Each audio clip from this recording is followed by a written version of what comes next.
ॐ निशुम्भशुम्भगर्जनी प्रचण्डमुण्डखण्डनी वने रणे प्रकाशिनी भजामि विन्ध्यवासिनी त्रिशूलमुण्डधारिणी धराविघातहारिणी गृहे गृहे निवासिनी भजामि विन्ध्यवासिनी दरिद्रदुःखहारिणी सुतां विभूतिकारिणी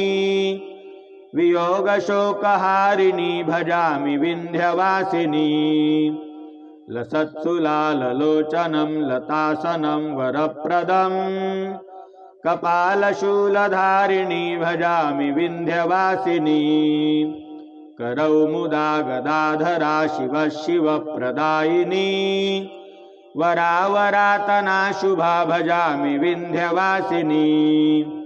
अशीन्द्रजामिनी प्रदं त्रिवास्यरूपधारिणी जले थले निवासिनी भजामि विन्ध्यवासिनी विशिष्टशिष्टकारिणी विशालरूपधारिणी महोदरे विलासिनी भजामि विन्ध्यवासिनी पुरन्दरादिसेविता सुरारिवंशखण्डिता विशुद्धबुद्धिकारिणी भजामि विन्ध्यवासिनी भजामि विन्ध्यवासिनी विन्ध्यवासिन्यै नमः स्तुतिपाठं प्रार्थनापूर्वकं नमस्करोमि।